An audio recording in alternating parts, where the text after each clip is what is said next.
pour na séjour na bino na Kinshasa yangoyo. Tozali na appartement pour na bino meublé na ndenge ya mikili. Komi tungisa te pour na accessibilité. Sécurité pe ba déplacement na yo ezali assuré. Adresse ezali moko avenue Dodoma numéro 1 Vendée na croisement des Huileries na commune ya Lingwala. Benga biso na numéro oyo ezali affiché. L'audience suspendue est reprise. La Cour retient le défaut à l'égard de tous les trois prévenus, tout en soulignant que, en ce qui concerne le prévenu Globler, la loi est claire. Pour qu'un rapport médical soit pris en compte, il faut la signature de 3 médecins. Et pour le prévenu Matata, c'est son droit le plus légitime.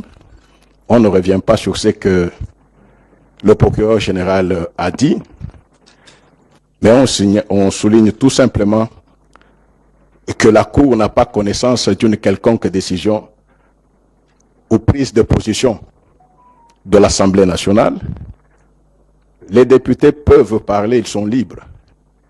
Mais l'institution Assemblée nationale n'a pris aucune position, aucune décision, parce que, étant le sanctuaire de la démocratie, l'Assemblée nationale sait très bien que la teneur de l'article 151 de la Constitution ne lui permettrait pas une telle position.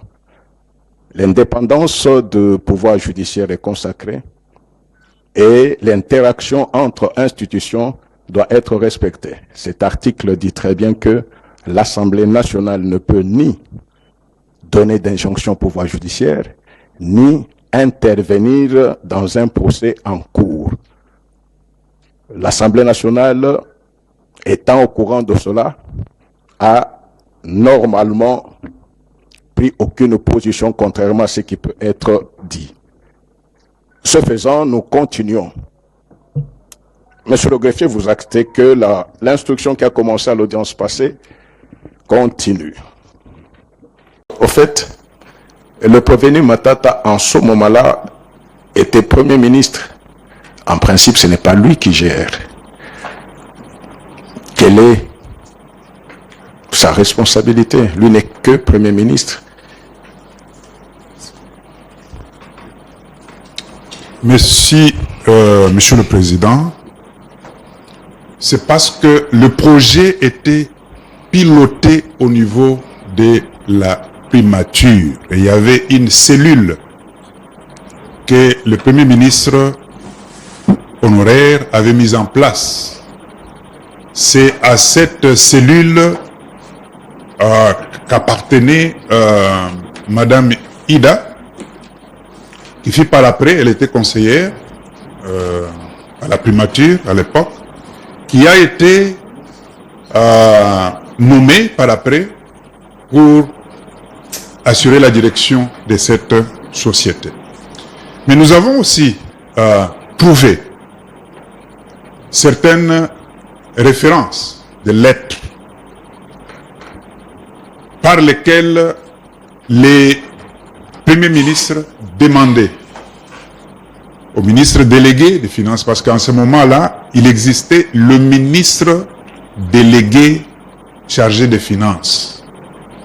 Donc il était délégué par rapport au pouvoir que détenaient les premiers ministres honoraires. Donc les lettres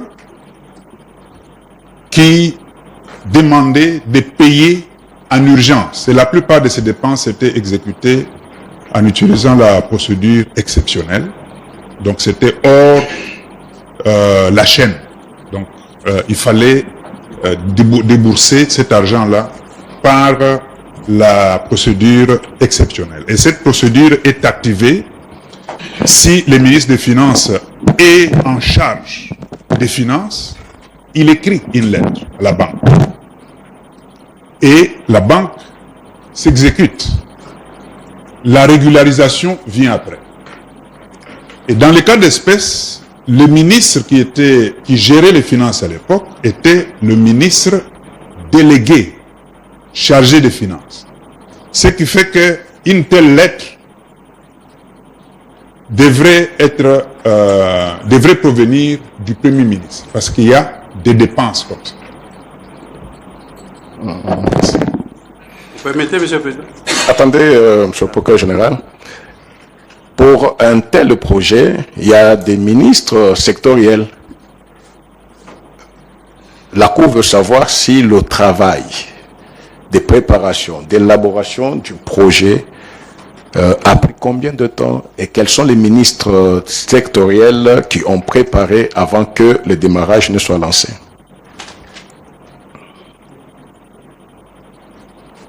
Merci beaucoup, Président. L'équipe de contrôle a fait venir les ministres aussi concernés. Ils avaient été invités et ils ont répondu à nos questions. Et nous avons constaté par la suite que aucun ministre n'était vraiment impliqué. Même pour la signature du projet, ils avaient reçu la correspondance, l'invitation pratiquement le même jour, parce que c'est venu les jours avant. Ils ont reçu puis sont partis pour la signature. Mais pour les documents signés, aussi bien les ordres de mission pour le contrôle, l'évaluation, le suivi, la mise en place du projet, les ordres de mission sont signés PM au niveau de la primature. Les ordres de paiement également sont signés au niveau de la primature. Même les caisses qui ont géré les fonds de fonctionnement pour différentes actions au niveau du projet, ce sont des bureaux comptables qui malheureusement n'ont pas voulu mettre à notre disposition les éléments avec leur justification. Le bureau comptable de la primature et le bureau comptable du ministère des Finances. Ce sont ces deux bureaux comptables essentiellement, pas les bureaux comptables des autres ministères qui ont également géré le reste des fonds. Pour le fonctionnement, pour le suivi, pour l'évaluation, pour le contrôle du projet. Monsieur le procureur général, vous avez la parole. Oui.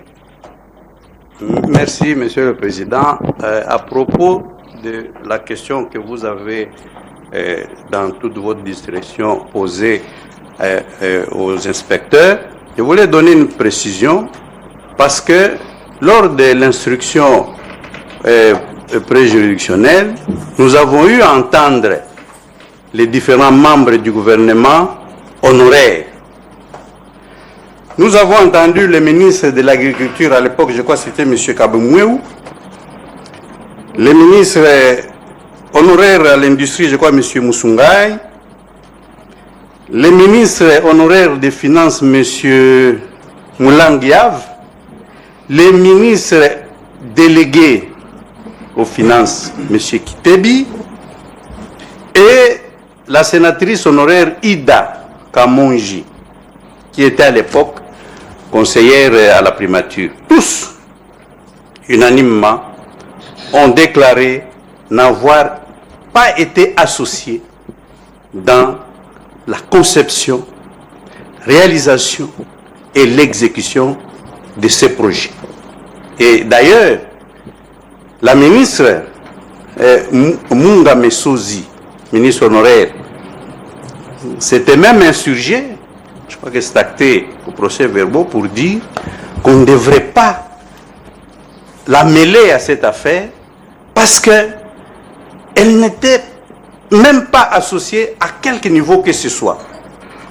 C'est ainsi que elle dira par exemple pour les contrats d'actionnariat qu'il fallait signer, on lui fait parvenir les documents les 17 avec instruction formelle du Premier ministre qu'il n'y a pas à retrancher, il n'y a pas à ajouter les 17 et on lui intime l'ordre de retourner les documents signés les 18, je crois, février.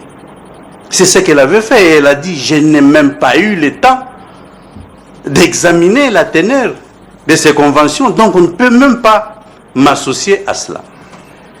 Alors, cela est d'autant plus vrai que cela s'est passé au cabinet ou à la primature, parce que nous avons les conseillers en charge du développement, je crois, un certain John Moussousa Oulimwengu, c'est celui-là qui a pris contact avec le Grobler en Afrique du Sud, qui a été partout, aux États-Unis, en Afrique du Sud, en Europe, au motif de chercher les partenaires. Et voici ce qu'il dit. Je prends juste quelques paragraphes. Excellence, Monsieur le Premier ministre, conformément à vos instructions, nous présentons ci-dessous les arguments ayant motivé la structuration des entreprises au niveau du parc agro-industriel de Bukangalonzo. En effet, compte tenu de la complexité des activités du projet agro-industriel, une structuration de celle-ci par filière est indispensable afin de renforcer les conditions d'efficience et de rentabilité de l'ensemble de l'initiative. Je termine là où il dit: nous aimerions terminer en apportant l'attention de votre autorité que les retards dans la création formelle de ces entreprises et de l'initiative. Nous suggérons que ces entreprises soient d'abord créées comme entreprises publiques, avec les 100% des parts appartenant à l'État. À la limite, les partenaires d'Africom peuvent être associés comme il s'agirait d'une négociation directe. Vos instructions nous obligeraient profond respect. Et la ministre du portefeuille revient sur ces messieurs qui venaient avec les documents, avec des lettres contenant des instructions formelles pour qu'on ne retranche ni qu'on ajoute quoi que ce soit. Les PV est versé au dossier. Je crois que les inspecteurs ont fait part aussi de l'intervention pour la gestion au quotidien, pratiquement du projet. Effectivement, les ordres de mission, il y en a plein dans les dossiers.